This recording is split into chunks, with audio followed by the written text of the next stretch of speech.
We'll have a dry day on Sunday, very few showers around. It will feel a little bit warmer too. Temperatures could reach around 20 Celsius down across the southeast corner, if not a little bit higher. So a few showers to take through the next few days, and then for many of you at least, it looks a bit drier by Sunday. That's how your weekend forecast is looking for myself and my host of guests here in the Birmingham Botanical Gardens. It's back to Charlie and Sally. Matt, it looks like one is just about to make a leap for you there. Watch out.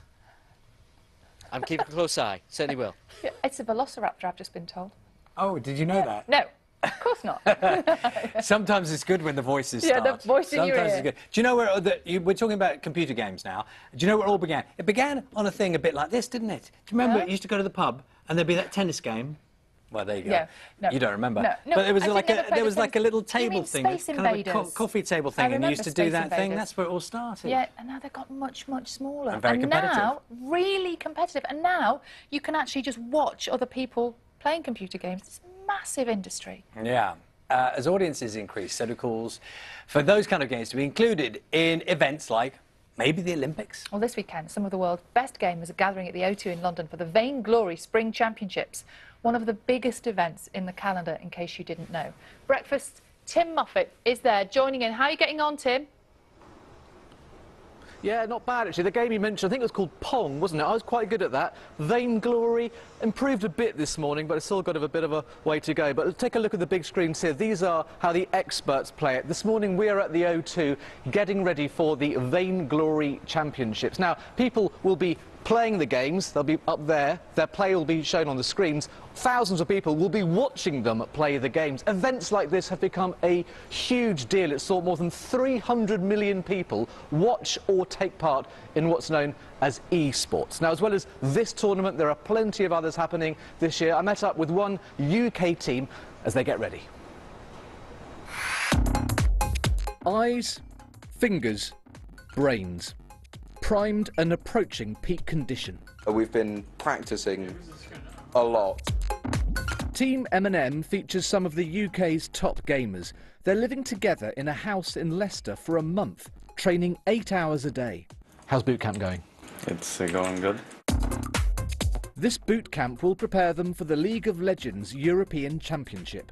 Actually playing and practicing the game is a key component, but there's also sort of going through your games and video analysis of them, so you can actually point out, you know, here was an error, here was something we could have worked on, here's a way you could have done the game a bit better. Shen's even TVing back to top lane, so they're going to try and use ult pressure instead. Well, he's going to be 6 in a second. Yeah, exactly. It's 5 minutes 30, so it'll be 6 in about 30 seconds. So. Can I briefly interrupt? Sure. What are you talking about? It sounds almost like gobbledygook. We're kind of talking about like that kind of level. It's kind of above what the average person would see and feel in a game. Keep going, keep going, keep going. League of Legends is a fantasy battle game. This is a recording of a recent team victory. I'm torn it up. I, however, am not very good. I think I died again. You died again. The tournament will see teams across Europe compete online. Like many esports competitions, millions of fans are expected to just log on and watch. It doesn't strike you as odd that some people don't want to play the game, they just want to watch others playing the game? No, I mean, it's very similar in mainstream sports. You know, I love watching cricket. I'm not much of a cricket player, though. It's amazing how much the industry has grown. I mean, it's getting to the point where it's going to end up rivaling mainstream sports. Some say it's already doing just that. Live esports tournaments like this one in Poland attract thousands of fans. At London's O2, teams from the US and Europe will be competing for this trophy and more than £100,000 in prize money. The game they'll be playing, Vainglory. It's insanely pressurised. Jasmine's a tournament referee, ensuring play is fair and rules are enforced. It is definitely a sport. I think it might not be like physically taxing on you, but mentally, for you to work as a team, for you to train for hours and hours on end, reaction speeds and all of this, these are all elements that you find in actual sports. Wow, what an incredible fight coming in from Hack. I can't wait to see what they're going to do next game. Commentators Action Jackson and Ex-Scoundrel travel the world to events like this. So low as well, but Mango, he can't find the damage. Old School goes down. The problem is the games are so complex and so different from what you'd usually come to expect that you need people that are going to be able to translate that. The impact and growth of esports is getting bigger and bigger. Delighted to be joined this morning by two top gamers getting ready for the Vainglory Championships here at the O2, Michael and Ricardo. Michael, you're otherwise known as Flash X, aren't you? You're from Team Solo Mid from the US. What's it like to take part in events like this? It's absolutely incredible. I've been doing it for the better part of a year now. Absolutely love it. Tons of fun. How different is it playing a game on your own to playing in a big stadium like this with thousands of people just here to watch you play?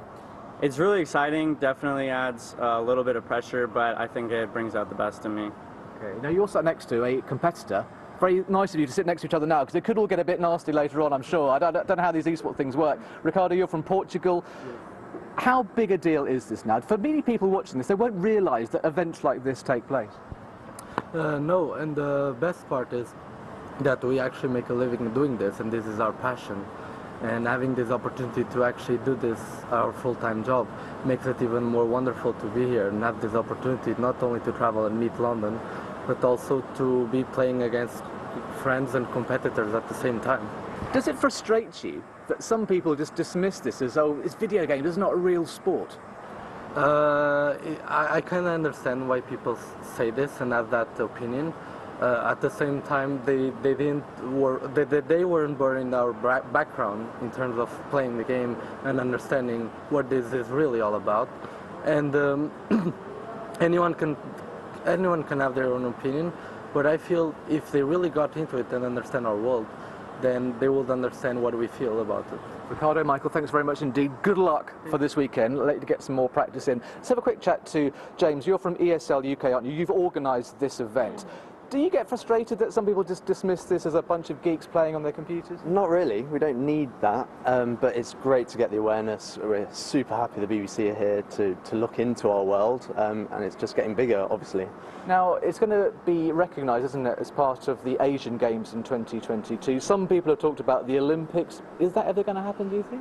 I don't think so. I think there's a way of embracing it, but it's just not an Olympic sport. It's a thing in its own right. It might be called esports, but it's not really a traditional sport. But yet you want it to be kind of the skills, if you like, to be acknowledged by more people. How important are events like this then in making that happen? I mean, we run hundreds of these events across the world, ranging from venues this size all the way to 20,000 seater stadiums. So in a way, it's already fulfilling that.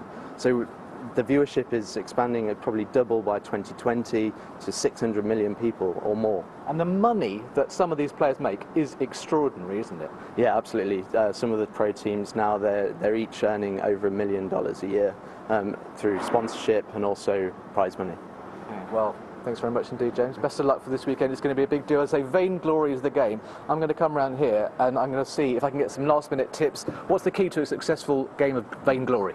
Working with your teammates, always making sure that you're itemizing correctly against the enemy team and playing coordinated. Okay, you know what? Can I have a quick go? Go for it. Thanks very much indeed. So I've got to come around here, haven't I? I've got to, what's the ultimate aim? Kill everyone and try and survive. Exactly. Okay, fine. You can tap on that and kill that monster right there. There you go. Leave me to it. This time next year, I'm going to be on the stage. OK, Tim, we believe you. I really want them all to just go outside and have some fresh air at some point. I'm sure they will. I'm sure they will. Have a break. It's very dark in there.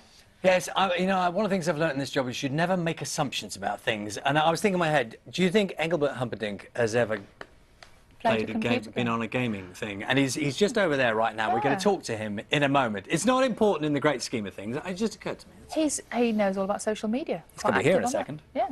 Before that, let's have a last quick look at the headlines where you're waking up this morning.